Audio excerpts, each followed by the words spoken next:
கர்த்தருக்கு மகிமை உண்டாகட்டும். Praise Lord.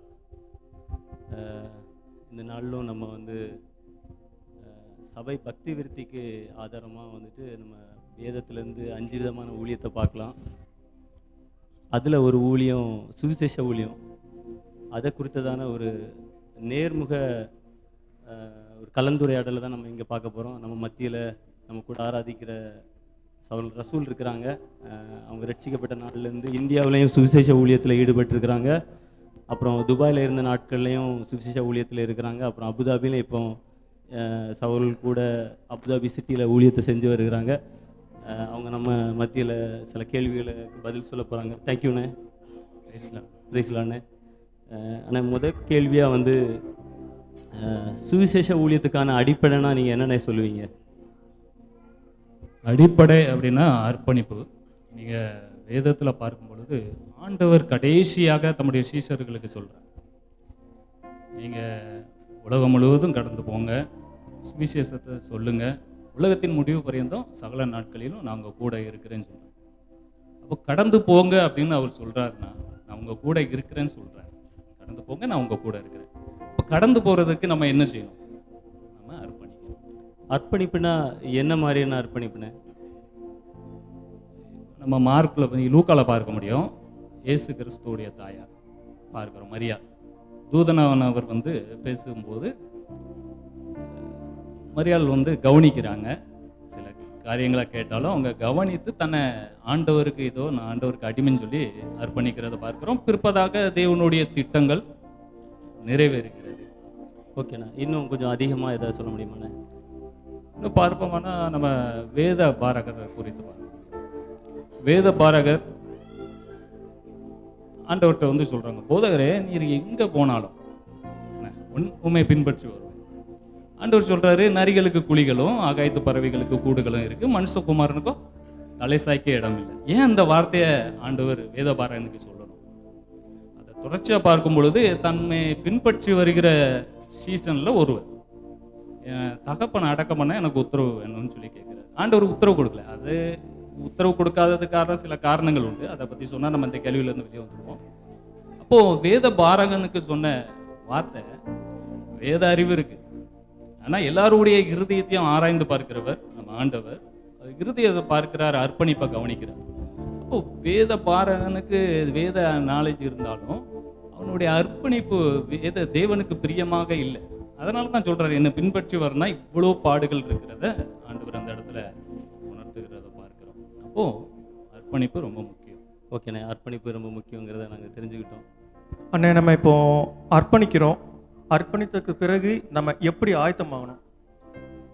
ஆயத்தத்தை குறித்து பார்ப்போமானா, நம்ம இந்த மத்தேயு எழுதின சுவிசேஷத்தெல்லாம் அந்த பைபிள் காலேஜ்லலாம் ஒரு 5 பிரிவாக பிரித்து சொல்லி கொடுப்பாங்க. அதில் இந்த 5 காலங்கள் அப்படின்னு பார்க்கலாம். அதில் மத்தேயுல 3வது அதிகாரத்தை நீங்கள் பார்த்தீங்கன்னா அது ஆயத்த ஆண்டு அப்படின்னு சொல்லி வரும்.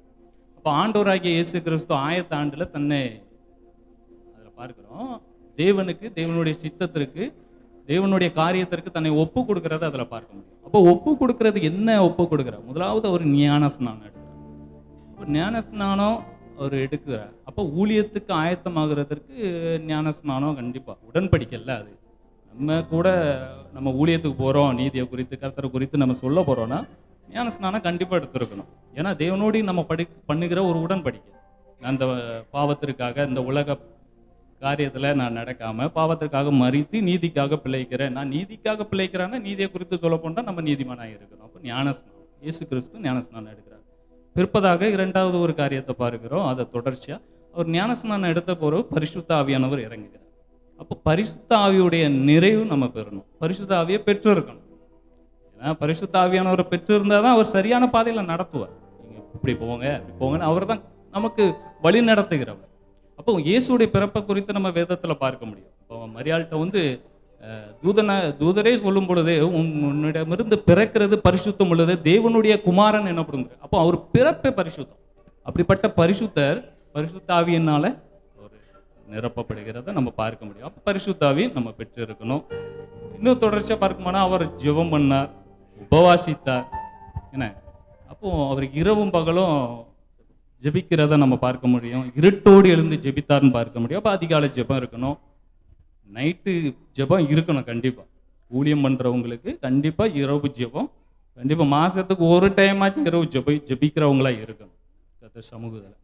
உபவாசத்தை குறித்து சொல்லும் பொழுது ஆண்டவர் வந்து வேத பாரகனை குறித்து உதாரணத்துக்கு சொல்கிறார், பரிசேயரை சொல்கிறாரு. அதில் பார்க்குறோம், அதில் நீதி அப்படிங்கிறாரு. நீதியில் என்னதெல்லாம் வருது? தசம பாகம் வருது நீதி. அப்போ ஊழியம் செய்கிறவங்க கண்டிப்பாக ஊழியத்துக்கு ஆயத்தமாக்குறவங்க தசம பாகம் கொடுக்குறவங்களா இருக்கணும், உபவாசிக்கிறவங்களா இருக்கணும், ஜெபிக்கிறவங்களா இருக்கணும், இரவும் பகலும் அவங்க ஜெபிக்கிறவங்களா இருக்கணும். இதெல்லாம் ஆயத்தம். இதெல்லாம் இருந்தால் தேவனுடைய ஊழியத்தை, சுவிசேஷ ஊழியத்தை தேவனுடைய சித்தத்தின்படி செய்யலாம். ஒரு வெற்றி உள்ள ஒரு ஊழியத்துக்கு இதெல்லாம் ஒரு ஆயத்தங்கிறத தெரிஞ்சுக்கிட்டோம். ரொம்ப அழகாக பதில் சொல்கிறீங்கன்னா இப்போ தான் தெரியுது நீங்கள் எவ்வளோ அழகாக இருக்கீங்கன்ட்டு. அடுத்த ஒரு முக்கியமானதில் ஒரு கேள்வினா, தேவ பிள்ளைகள்னா ஒரு மனசில் என்றாங்கன்னா போதகர், சுவிசேஷங்க, ஊழியம் செய்கிறவங்க, இவங்க தான் ஊழியம் செய்யணும், சுவிசேஷ அறிவிக்கணும் ஒரு எண்ணம் வந்துட்டுருக்கு. இது தேவ பிள்ளைகளுக்கு சுவிசேஷ அறிவிக்கிறதுல எவ்வளோ முக்கியம்னு சொல்லி உங்களுடைய கருத்து என்னென்னா? பவுல் சொல்கிறார்ல, கொரிந்தியரில் பார்க்க முடியும், சுவிசேஷம் சொல்லாவிட்டால் எனக்கு ஐயோங்கிறார். சுவிசேஷத்தை பிரசங்கிக்காவிட்டால் எனக்கு ஐயோங்கிறார். ஐயோ அப்படிங்கிறது ஒரு எண்டு தான். அதுக்கப்புறம் அதை காப்பாற்றுறதுக்கு ஒன்றும் இல்லை. அப்போ அது எவ்வளோ முக்கியங்கிறத நம்ம அதிலே பார்க்க முடியும். இன்னும் பார்ப்போமானா, ஆண்டவராகிய இயேசு கிறிஸ்துவின் இரத்தத்தினால கழுவப்பட்டவங்க நம்ம எல்லாருமே ஆசாரியர்கள் தான். கண்டிப்பாக சுவிசேஷம் சொல்லணும். அதுதானே ஆண்டவர் கடைசியாக கொடுத்த கட்டளை. அதுதான் நமக்கு ஒரு சவால். சவால்னா என்ன? நம்ம போகணும், கடந்து போகணும். இன்னும் பார்க்க முடியும், தாளந்த குறித்து ஆண்டவர் சொல்கிறார்.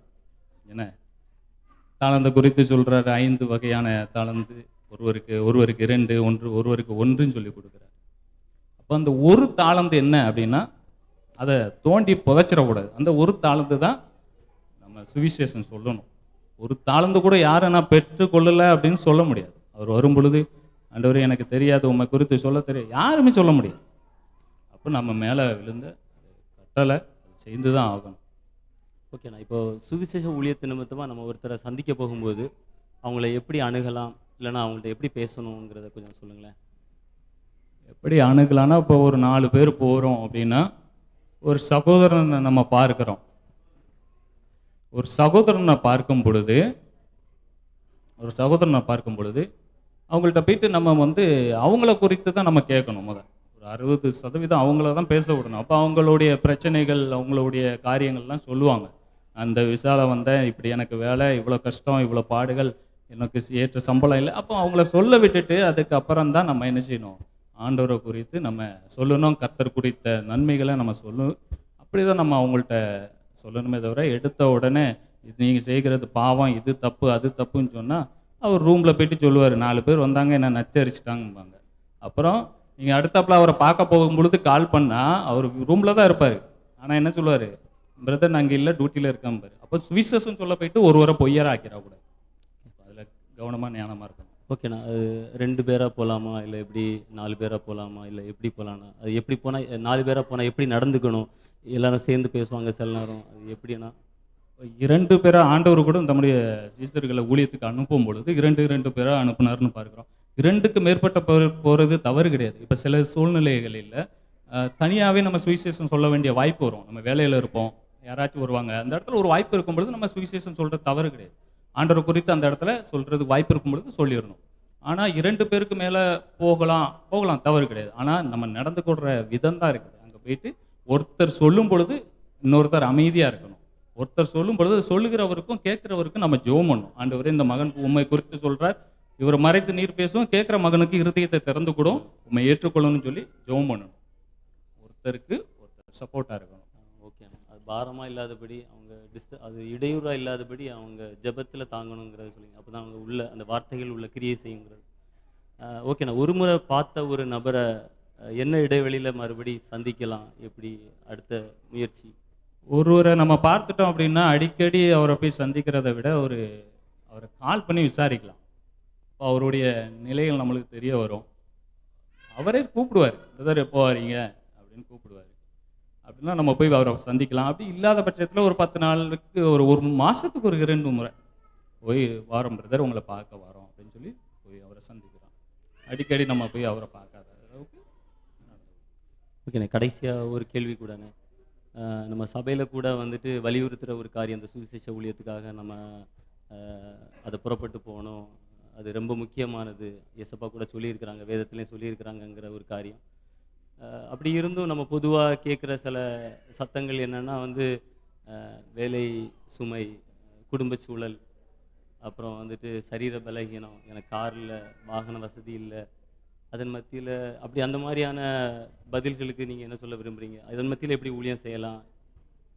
அதாவது இந்த கேள்வி எனக்கும் வந்துக்கிட்டு தான் இருக்குது. அதை சூழ்நிலையை காரணமாக காமிக்கிறவங்க வந்து அது காரணமாக சொல்லிக்கிட்டே தான் இருப்பாங்க. சரிங்களா? எனக்கு வேலை பளுவு, குடும்ப சூழ்நிலை, எனக்கு பிள்ளைகள் படிப்பு இப்படின்னு சொல்கிறவங்க சொல்லிக்கிட்டே தான் இருப்பாங்க. என்ன நீங்கள் பார்க்கும் பொழுது சில பேர் சாட்சி கூட சொல்கிறத நானும் கேட்டிருக்கிறேன். கர்த்தர் எனக்கு வீடு கொடுத்தாரும்பாங்க, கர்த்தர் கார் கொடுத்தாரும்பாங்க. கர்த்தர் வீடு கொடுத்தாரு, அங்கே ஜெபக்கூட்டம் ஒன்றும் இருக்காது. கார் கொடுத்தாருப்பாங்க, வாரத்தில் கொஞ்ச நேரம் கூட கர்த்தருக்காக ஓடாது அந்த கார். சரிங்களா?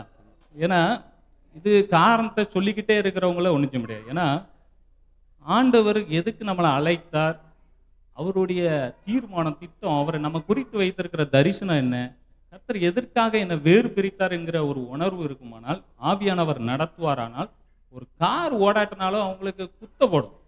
அந்த கார் இருந்து என்னத்துக்குன்னு தோணும். கர்த்தருக்காக இந்த கார் ஓடலன்னா அந்த கார் இருந்து என்னத்துக்குன்னு தோணும். சுவிசேஷம் சொல்லலைன்னா நம்ம வாழ்ந்து என்னத்துக்குன்னு தோணும். ஏன்னா இது ஆவியானவர் நடத்துதல் இருந்தா அவங்களுக்கு தூக்கமே வராது பிரதர். ஆவியானவர் நடத்துதல் இல்லைன்னா அமைதியா இருப்பாங்க. ஆவியானவர் நடத்துதல் இருந்தா அவங்க ஊழியம் செய்யாம இருக்கவே முடியாது. சூழ்நிலையே காரணமா சொல்ல மாட்டாங்க. அநேகர் சொல்றது உண்டு, சூழ்நிலையை காரணமா சொல்லிக்கிட்டே இருக்காங்க. அவங்க கடைசி வரையும் சொல்லிக்கிட்டே தான் இருப்பாங்க. அவங்க உணர்ந்து அதுல இருந்து திரும்பணும். ஏன்னா யாருக்கு பிரச்சனை இல்லை? உங்களுக்கு பிரச்சனை இல்லையா? பிரதருக்கு பிரச்சனை இல்லையா? உங்களுக்கும் பிரச்சனை இல்லையா? எல்லாத்துக்கும் பிரச்சனை இருக்கு. சூழ்நிலையை ஒரு காரணமா காட்டுறது என்ன சொல்ல, அதுதான். தேங்க்யூண்ணே. ஆமாம், புரிஞ்சுக்கிட்டோம். என்னென்னா சூழ்நிலை. ஏதாச்சும் கேள்விகள் இருக்கு? வேற கேள்விகள் இப்போதைக்கு நம்ம டைம் காரணமாக நம்ம முடிக்கலாம். இன்னும் நம்ம சபையில் இருக்கிறவங்களுக்கு வேறு ஏதாவது சுவிசேஷ ஊழியத்தை குறித்ததான ஏதாவது கேள்விகள் ஏதாவது இருக்குமானால் தனிப்பட்ட விதமாகவோ நேரம் இருக்கும்போது நீங்கள் கேட்கலாம் தாராளமாக. Thank you so much. தேங்க்யூண்ணே.